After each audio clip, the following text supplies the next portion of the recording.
I'm generally very impatient. When I want something, I want it yesterday.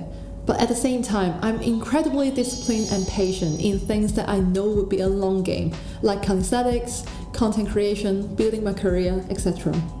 No, I don't want to just talk about the marshmallow test, because this is another trap that we might fall into. Delayed gratification to the max becomes no gratification. My parents recently got into gardening. I've observed them for a long time. They only plant and plant, but they never harvest. So I'm the only one who actually eats all the herbs that they grew. And also, they keep saving money still at the retirement age when they don't work. Sometimes I just wish they could enjoy life more, you know? When we're just starting out, we want quick result and immediate feedback. But good things don't come overnight. I didn't learn how to play Fairy overnight. I didn't see any gains on my back for months. And I didn't get any views on YouTube for years. So how do we cultivate patience and faith in this journey, while it seems like we're just shouting into the void all the time? I'm still on this journey. I don't know where the end is, whether there will be an end or not. But from things I've achieved so far, I think the solution is to practice sensible delayed gratification. I say, eat that marshmallow once in a while. Enjoy some reward that's not going to derail you from all the hard work that you put in. In this video, I'm going to talk about how I train discipline and patience in a sensible way, so I can achieve my goals putting in all my effort while having the momentum and motivation to keep going. Based on research, I know I'm not curing cancer or transporting human beings to another planet, but I'm able to become and reinvent my future self consistently using this mindset. Everyone wants to succeed, but not everyone can put their head down and grind for a long period of time. We want comfort. We want convenience. But hard work is important. It keeps us active physically and mentally. We need a sense of purpose and something challenging to pursue. Delayed gratification is the ability to resist the temptation for an immediate reward and wait for a later reward. Generally, delayed gratification is associated with resisting a smaller but more immediate reward in order to receive a larger or more enduring reward later. And to be disciplined sensibly, my first tip is to distinguish between your short and long-term goal. Say health, for example. Generally, it's a long game, because everyone wants to be fit, stay fit, and live longer healthily.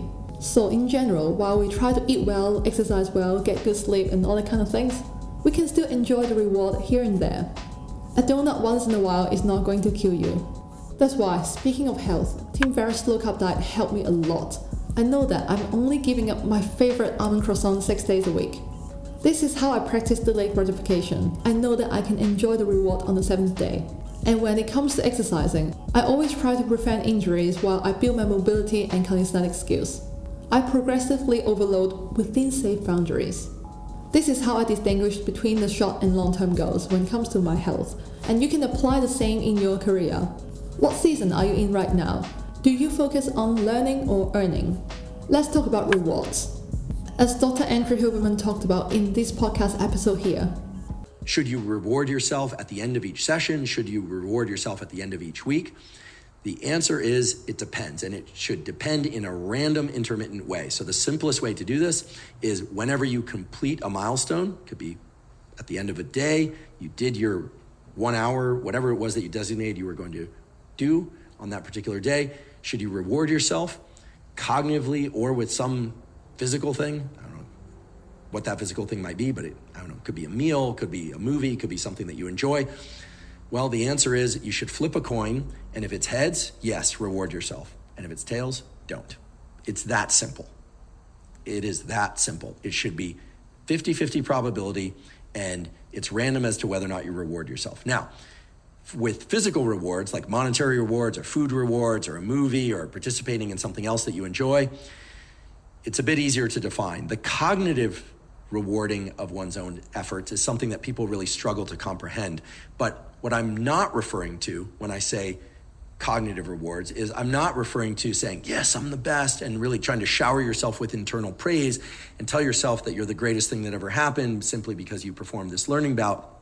What I'm simply referring to is the kind of internal dopamine reward that comes from telling yourself, like, yes, I'm making progress. I'm making progress. I'm on the path. I'm able to set a goal and achieve a goal.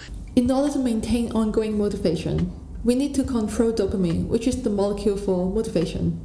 We can randomize reward via flipping a coin when we achieve a milestone.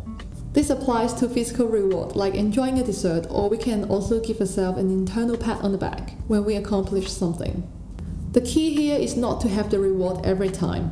When the reward is randomized and unpredictable, it's kind of like playing the slot machine in the casino. The unknown, the unpredictability, and the potential reward is what keeps us engaged. By the way, I think doing hard things like lifting heavy, hitting your PR at the gym, is always a good idea as you get that immediate mental satisfaction, despite hating the process sometimes. Not to mention, workout motivates us, signals us we are capable of doing hard things, and the sense of confidence will spill into other areas of life. Thirdly, let's talk about how to deal with the self-doubts and uncertainty while we are in the journey. Here are 2 quotes that helped me tremendously in the past when I thought I was just shouting into the void.